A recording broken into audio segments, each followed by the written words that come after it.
सातवाहन युग उत्तर में मौर्यों से सबसे महत्वपूर्ण देशी उत्तराधिकारी शुंग हुए और उसके बाद कण्व, दक्कन और मध्य भारत में मौर्यों के उत्तराधिकारी सातवाहन हुए। हालांकि बीच में करीब 100 वर्षों का व्यवधान हुआ। जैसे उत्तर में मौर्यों के बाद शुंग वंश ने सत्ता संभाली और दक्कन की सत्ता कण्व वंश ने संभाली। उसी प्रकार मध्य भारत में मौर्यों के उत्तराधिकारी सातवाहन हुए। पुराणों में उल्लिखित आंध्र और ये सातवाहन एक ही माने जाते हैं। पुराणों में केवल आंध्र शासन का उल्लेख है, सातवाहन शासन का नहीं। दूसरी ओर सातवाहन अभिलेखों में आंध्र नाम नहीं मिलता है। सातवाहन पूर्व बस्तियों का अस्तित्व दक्कन के अनेक स्थलों पर लाल मृद्भांड, काला और लाल मृद्भांड और मिट्टी घोल लेपित चित्रित मृद्भांड की उपलब्ध वस्तुओं से प्रमाणित होता है। ये जो सातवाहन अभिलेख हैं उसमें आंध्र नाम नहीं मिलता और सातवाहन वंश के पूर्व की बस्तियों में हमें जानकारी मिलती है लाल मृद्भांड, काला और लाल मृद्भांड, मिट्टी घोल लेपित चित्रित मृद्भांड या फिर इनसे उपलब्ध वस्तुओं से ये प्रमाणित होता है। इनमें से अधिकांश बस्तियां लोहे का इस्तेमाल करने वाले उन महापाषाण निर्माताओं से संबद्ध हैं जो उत्तर से आने वाली भौतिक संस्कृति के साथ संपर्क के फलस्वरूप नए नए कार्यों की ओर प्रेरित हुए होंगे। लोहे के फाल का प्रयोग धान की रोपनी, नगरीकरण, लेखन कला आदि के आगमन से सातवाहनों के अधीन राज्य के गठन के लिए उपयुक्त परिस्थिति बन गई थी। वैसे ये सब लोहे का प्रयोग,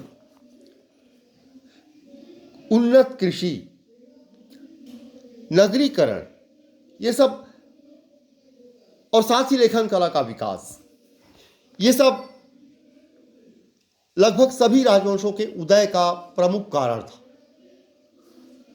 लेकिन सातवाहनों के लिए भी उसी प्रकार सातवाहनों के लिए भी उपयुक्त परिस्थितियां बन गई थी।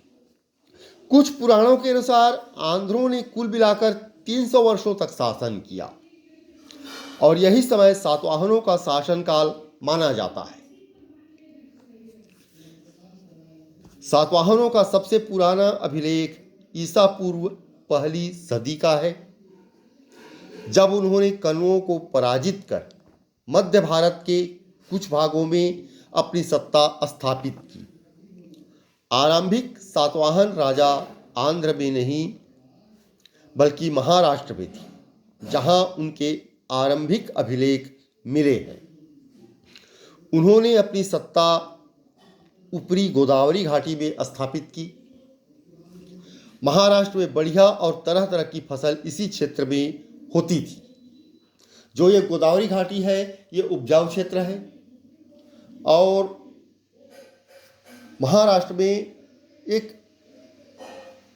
इसी गोदावरी घाटी में आंध्र के सातवाहन वंश के और या फिर आंध्र राजवंश के आरंभिक अभिलेख इसी क्षेत्र में प्राप्त होते हैं। धीरे धीरे सातवाहनों ने अपनी सत्ता का विस्तार कर्नाटक और आंध्र पर किया। आरंभिक शासन उनका था महाराष्ट्र, उसके बाद उन्होंने कर्नाटक और आंध्र पर अपनी सत्ता का विस्तार किया। उनके सबसे बड़े प्रतिद्वंदी शक थे, जिन्होंने अपनी सत्ता दक्कन और पश्चिमी भारत में स्थापित की थी। एक अवस्था ऐसी भी आई जब शकों ने सातवाहनों को महाराष्ट्र और पश्चिमी भारत के अंदर पड़ने वाले उनके राज्य क्षेत्र से बेदखल कर दिया। लेकिन सातवाहन वंश के ऐश्वर्य को गौतमी पुत्र सातकर्णी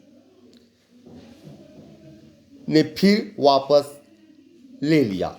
गौतमी पुत्र सातकर्णी का काल 106 से 130 ईस्वी है। उसने अपने को एकमात्र ब्राह्मण कहा, शकों को हराया और अनेक क्षत्रिय शासकों का नाश किया। उसका दावा है कि उसने क्षहरात वंश का नाश किया क्योंकि उसका शत्रु नहपान इसी वंश का था। उसका यह दावा सही है क्योंकि नहपान के जो 8000 से अधिक चांदी के सिक्के नासिक के पास मिले हैं, उन पर सातवाहन राजा द्वारा फिर से ढाले जाने के चिन्ह हैं। ऐसा लगता है कि गौतमी पुत्र सातकर्णी का साम्राज्य उत्तर में मालवा से लेकर दक्षिण में कर्नाटक तक फैला हुआ था। संभवतः आंध्र पर भी उसका आधिपत्य था।